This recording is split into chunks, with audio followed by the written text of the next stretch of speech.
Police की गाड़ियां और लोगों की भीड़।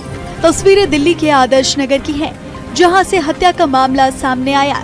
दरअसल इलाके में उस वक्त चीख पुकार मच गई जब कुछ बदमाशों ने घर में घुसकर पति पत्नी पर ताबड़तोड़ हमला कर दिया।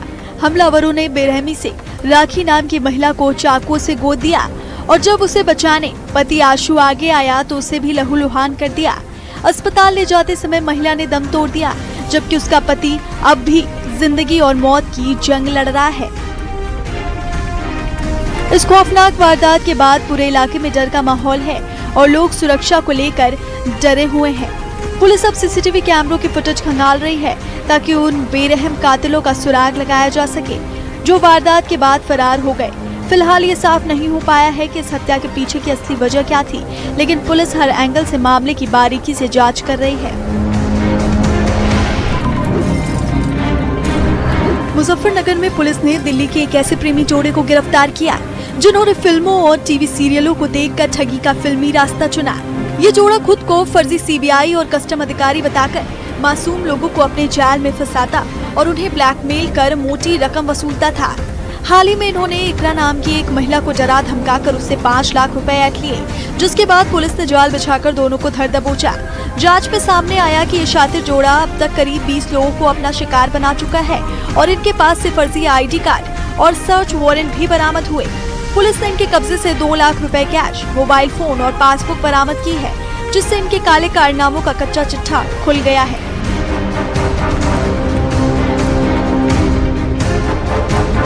फिलहाल पुलिस दोनों से पूछताछ कर रही है ताकि ये पता लगाया जा सके कि इस खेल में उनके साथ और कौन कौन शामिल था।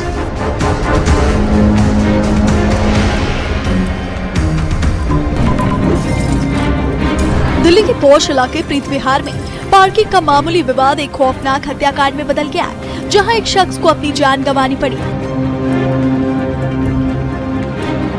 दरअसल फॉर्च्यूनर और BMW जैसी लग्जरी गाड़ियां रखने वाले किराएदार गौरव शर्मा का पार्किंग स्पेस को लेकर पारस नाम के व्यक्ति से झगड़ा शुरू हुआ था।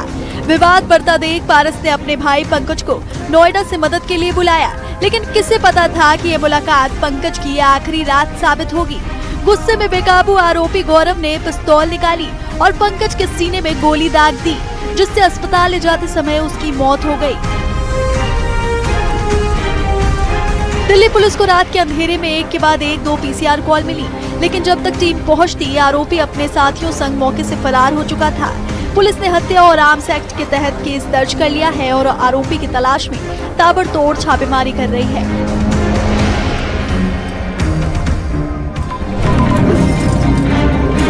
दिल्ली के पौष इलाके मुखर्जी नगर में बीती रात लोगों की नींद खुली तो नजारा कुछ और ही था, जहां सड़कें और गलियां नहीं बल्कि चारों तरफ सिर्फ पानी नजर आ रहा था।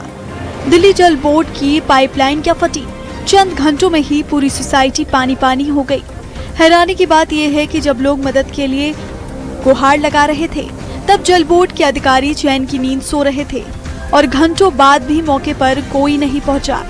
अब आलम यह है कि पाइपलाइन ठीक करने के नाम पर हजारों घरों की पानी की सप्लाई काट दी गई है, जिससे लोगों के सामने पीने के पानी का संकट खड़ा हो गया, क्योंकि हर साल करोड़ों का टैक्स देने के बाद भी उन्हें बदहाली और जलभराव का सामना करना पड़ता है। फिलहाल मरम्मत का काम तो चल रहा है, लेकिन सवाल वही है कि क्या अगली बार फिर किसी पाइपलाइन के फटने का इंतजार किया जाएगा या सिस्टम में कोई सुधार होगा। गुरुग्राम के पौष इलाके DLF फेज 3 में रफ्तार का कहर उस वक्त देखने को मिला जब एक बेकाबू कार ने बाइक सवार युवक को जोरदार टक्कर मार दी। टक्कर इतनी भीषण थी कि बाइक के परखच्चे उड़ गए और युवक सड़क पर गिरकर लहूलुहान हो गया। हादसे का दिल दहला देने वाला वीडियो भी सामने आया, जिसमें सड़क पर बिखरा मलबा और युवक की हालत देखकर लोगों की रूह कांप गई। मौके पर मौजूद राहगीरों ने तुरंत मानवता दिखाते हुए घायल को अस्पताल पहुंचाया, जहां वो अपनी जिंदगी के लिए संघर्ष कर रहा है। दूसरी तरफ वारदात को अंजाम देने के बाद कार चालक मौके से फरार हो गया, जिसकी तलाश में पुलिस ने आसपास के सीसीटीवी फुटेज खंगालना शुरू कर दिया है। फिलहाल पुलिस घायल के होश में आने का इंतजार कर रही है ताकि आरोपी ड्राइवर के खिलाफ सख्त कानूनी कार्रवाई की जा सके। ये हादसा एक बार फिर याद दिलाता है कि सड़कों पर लापरवाही किसी के परिवार की खुशियां पल भर में उजाड़ सकती है। ग्रेटर नोएडा के बीटा 2 थाना क्षेत्र में सुबह उस वक्त हड़कंप मच गया जब बच्चों से भरी एक स्कूल वैन अचानक बेकाबू होकर सड़क किनारे लगे पेड़ से जा टकराई। हादसा इतना जोरदार था कि वैन का अगला हिस्सा बुरी तरह से क्षतिग्रस्त हो गया और अंदर बैठे मासूम बच्चे खून से लथपथ होकर चीखने चिल्लाने लगे।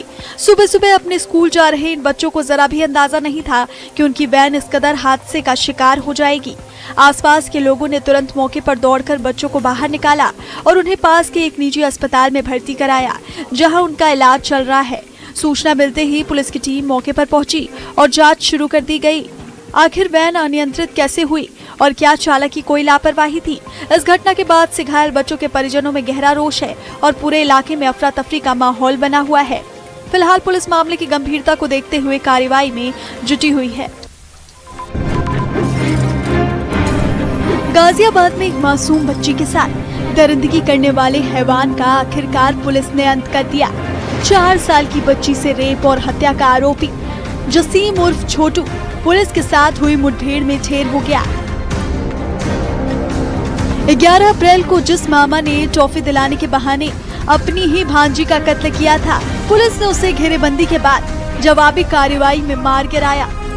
इस खौफनाक एनकाउंटर के दौरान पुलिस के 2 जवान भी घायल हुए, जिन्हें इलाज के लिए अस्पताल में भर्ती कराया गया है। 50,000 का ये इनामी बदमाश भागने की कोशिश कर रहा था, लेकिन टीला मोड़ के पास कानून की गोली ने उसका रास्ता हमेशा के लिए रोक दिया। इस कार्रवाई के बाद लोगों का कहना है कि मासूम को इंसाफ मिल गया, क्योंकि ऐसे अपराधियों के लिए समाज में कोई जगह नहीं है।